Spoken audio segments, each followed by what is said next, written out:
Welcome back.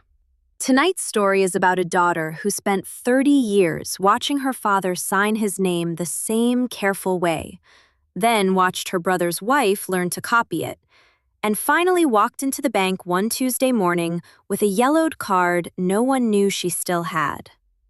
Pour the coffee. Stay close. My sister-in-law forged my dying father's power of attorney.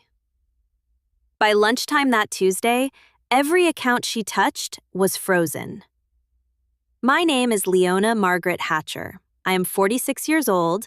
I live in a small brick house in the Highlands neighborhood of Louisville, Kentucky, with a tired beagle named Biscuit and a partner named Russell, who knows when to bring me coffee without asking. I spent 22 years as a bank fraud examiner. I retired 2 springs ago because my father got sick, and I wanted to be the one who drove him to chemo. The morning the envelope came, the kind of envelope a bank sends when something is wrong, I was standing barefoot on the kitchen tile, and it was cold, and the percolator was hissing, and I felt my father's last good year slip out from under me in one quiet second. The envelope said, "Insufficient funds." My father had not been short $1 in his life. I sat down on the linoleum with the letter in my lap, and I did the thing every fraud examiner learns to do first. I did not call anyone. I did not cry. I went to the cedar chest in my hall closet, and I lifted the lid, and I reached for the manila folder I had kept on the bottom for 32 years. The folder my father gave me the day he opened his first checking account in 1994 and told me, "Leona, this is what a clean signature looks like. Hold on to it. You never know." If you have ever kept something for 30 years because a gut feeling told you to, tell me in the comments. I want to know how many of us were trained by quiet fathers to save the small things. We were not a wealthy family. We were the kind of family that looked solid from the church parking lot and sounded fine on Christmas cards. My father, Walter Hatcher, was a foreman at a dye plant on the west side of Louisville for 37 years. He came home with grease on his thumbnails and a small thermos of black coffee he refilled every morning at 5:15. My mother, Rosalind, taught 3rd grade until her knees gave out, and then she taught Sunday school until her memory did. They paid their bills the day they came. They saved nickels in an old peanut can on the counter. My father used to say, "A man's signature is his second face." He said it the way other fathers said grace. I had one brother, 2 years younger. His name was Caleb. He had the same chin our father had, and none of the patience. Caleb was the kind of boy who broke things and looked at you like you had broken them.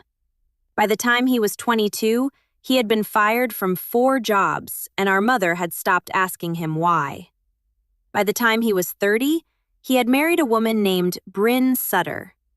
Bryn was pretty in a hard, polished way, with hair the color of a copper kettle and a smile she used like a key. She called my father Daddy Walt the first night she met him. My father blinked twice and let her. My mother set down her fork and did not. I did not like Bryn from the start. I tried.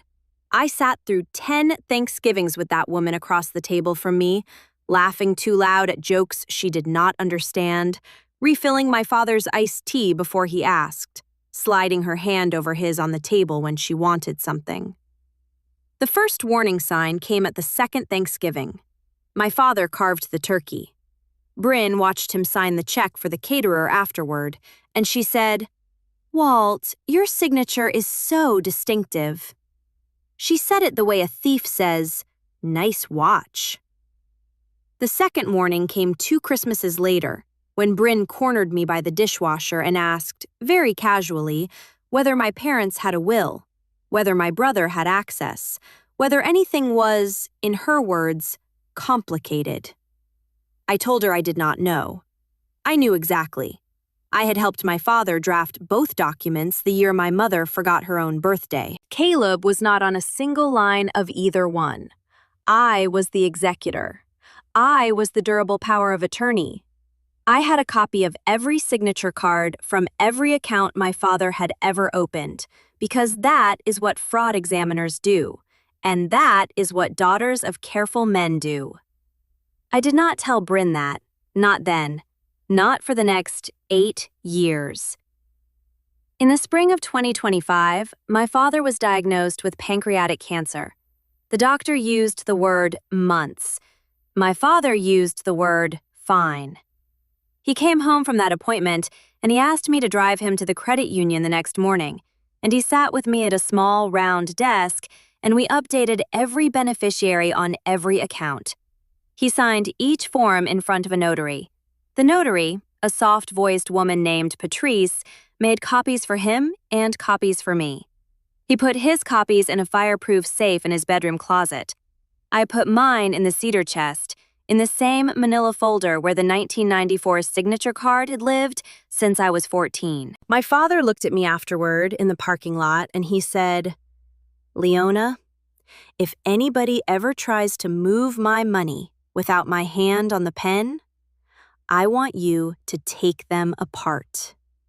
Quietly, the way you do." I told him I would. I did not know yet that I would have to. By the fall, my father could not drive. By December, he could not hold a fork. Caleb had not visited in 9 weeks. Bryn, however, started coming around. She brought casseroles and glass dishes she expected back. She brought a tablet she said was for streaming sermons. She brought a notebook she kept in her purse and tapped at while my father slept. One afternoon, I came back from the pharmacy and found her in his bedroom closet. She turned around with that copper kettle smile and said she was looking for a sweater because the room was drafty. I looked at the closet floor. The fireproof safe was sitting open. She had not even tried to hide it. I did not yell. I did not fight. I waited. That night, I drove home, and I sat at my kitchen table and I made 2 phone calls. One to a friend I used to work cases with at the bank, a man named Desmond Wiley. One to my father's attorney, a kind older woman named Margaret Powell. I told them both the same thing. Something is about to happen. I want a clean record of this conversation. 3 weeks later, on a Tuesday morning, the envelope came. Insufficient funds. 2 attempted wire transfers, both reversed for verification holds. A new debit card mailed to an address in Lexington that was not my father's. A signed power of attorney filed at the main branch of his bank on a Monday afternoon when I had been at the hospital with him, holding a small paper cup of ice chips to his cracked lips, watching him try to remember my mother's name. I sat on the kitchen tile and I read the letter 3 times. Then I went to the cedar chest. I lifted the lid. I took out the manila folder. I took out the 1994 signature card, brittle at the edges, my father's handwriting clean and slow and deliberate. The W in Walter looped twice the way he always looped it. The small dot he always placed after Hatcher because his shop teacher told him in 1958 that a signature without a period was a sentence without an ending. I took out the 2025 notarized forms. I took out the photocopy of the so-called power of attorney that Margaret had quietly pulled for me from the county clerk's office the night before. I laid all 3 on the table. I poured a cup of coffee. I did the thing I had done 1,000 times in a windowless office downtown. I compared. The forgery was not even good. The W in Walter on the new document was looped once, not twice. The H in Hatcher leaned the wrong way. The period after the name was missing. The pressure of the pen was wrong, the kind of pressure a younger hand makes when it is trying too hard to look old. I sat there for a long time. I thought about my father in his hospital bed, asleep with his mouth slightly open. A man who had signed his name the same way for 68 years. A man who had taught me what a clean signature looked like when I was 14 years old and bored at his kitchen table. I thought about Bryn's copper kettle smile in his closet. I thought about Caleb, who had not called in 9 weeks, but who had apparently found time to file a notarized document in his wife's name. I did not cry. I did not fight. I picked up the phone, and I called Desmond, and I said, "I am walking into the main branch at 9 in the morning. I want you to meet me there." If you have ever sat very still while someone you love was being robbed in slow motion, drop a 1 in the comments. I want to know I am not the only daughter who learned to wait. Russell drove me. He did not ask questions. He parked across the street from the bank, and he reached over and squeezed my hand once, and he said, "You have been getting ready for this since you were 14. He was right. I walked in at 8:58. Desmond was already in the lobby in a navy suit, holding a file folder of his own. The branch manager, a woman named Yvette Carrington, came around the counter when she saw my face. She and I had worked 3 fraud cases together back when I was still examining. She did not say hello. She said, "Leona, conference room, now." I laid the 3 documents on the conference table: the 1994 signature card, the 2025 notarized forms, the forged power of attorney filed 11 days earlier. I did not give a speech. I tapped the W in Walter on the first card. I tapped the W on the second. I tapped the W on the third. I said, 2 loops, 1 loop. I tapped the period after Hatcher on the first. I tapped the period on the second. I tapped the empty space on the third. I said, period, nothing. Yvette did not need a third comparison. She picked up the phone on the wall, and she called the regional fraud officer, and she froze every account associated with Walter Hatcher before the coffee in my cup had gone cold. The wire to Lexington that was scheduled to release at 11:30 a.m., a wire for $41,000, never left the building. The debit card mailed to the unknown address was canceled in the system at 10:14. By 11:47 a.m. that Tuesday, every dollar my father had ever earned was sitting exactly where he had left it. I drove to the hospital at noon. I sat next to my father's bed. I held his hand, the one with the small white scar on the knuckle from a press in 1981. I leaned close to his ear and I said, "Daddy, it is handled." He could not open his eyes anymore, but his mouth moved. The corner of it lifted. That was the last smile I ever got from him. He died on a Friday morning, 9 days later, with my hand on his chest and Russell's hand on my back. If you are still with me, take a breath. I know this part is the hardest. I buried my father on a Tuesday. Caleb came in a black suit, 2 sizes too small, and stood at the back of the chapel like a man waiting for an exit. Bryn wore a navy dress and a string of pearls I recognized from my mother's jewelry box, the box that had been in the same closet as the safe. She walked up to me at the graveside with that copper kettle smile, and she said, "Leona, we should sit down soon and talk about everything, as a family." I looked at her for a long time. I said, "Yes, we should. Bring Caleb. Bring everything you have signed. Bring it all." I gave her a week. The meeting happened on a Wednesday afternoon at Margaret Powell's office downtown, a small room with a wood table and a window that faced an alley. I wore a gray sweater and jeans. I brought 1 folder. Just 1. Margaret sat to my right. Desmond sat to my left in his quiet navy suit, because regional fraud officers tend to make people sit up straighter. Caleb came in pale. Bryn came in loud. She started talking before she sat down. She said she had been helping Walt with his bills because he was too tired. She said the power of attorney had been his idea. She said the Lexington address was a mistake by the bank. She said the word family 4 times in 90 seconds. I let her talk until she ran out. Then I opened the folder. I laid out the 3 documents one at a time, the way you set down cards.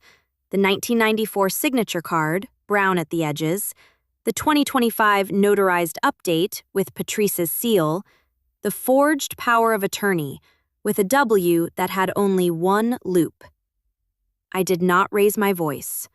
I said, "Bryn, my father told me when I was 14 years old that a man's signature is his second face. He said it at his kitchen table while he was teaching me to balance a checkbook. He said, 'Hold on to this card. You never know.'" I held on to it for 32 years.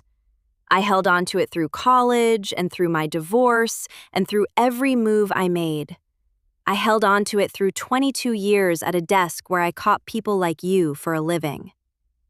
And I'm going to tell you the same thing I told him in the parking lot of the credit union last spring. If anybody ever tries to move my father's money without his hand on the pen, I am going to take them apart. Quietly. The way I do. Bryn opened her mouth. I did not let her in. I said, "The wire to Lexington never cleared. The debit card never activated. The accounts have been frozen since the Tuesday before he died. The forged document has been turned over to the county prosecutor.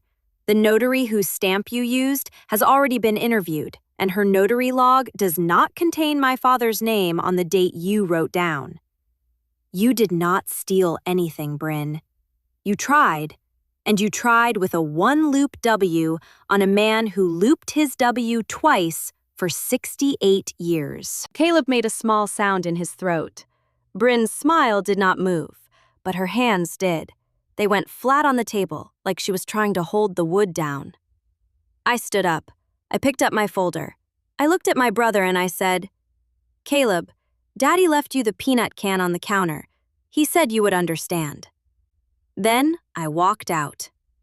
If you have stayed with me to this part of the story, thank you. Tell me in the comments which line landed the hardest for you. I read every one. Russell was waiting in the car. He did not ask. He turned the radio down and it pulled out onto Broadway, and he drove the long way home, past the river, past the old dye plant where my father had clocked in for 37 years, past the credit union where Patrice had notarized my father's last clean signature. I rolled the window down 2 inches. The air smelled like rain on warm concrete.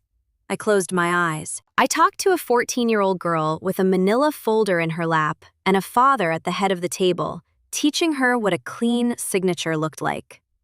I told her, "You were right to keep it."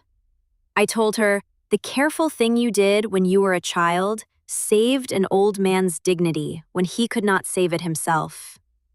I told her, "Being patient is not the same as being weak. Being quiet is not the same as being afraid.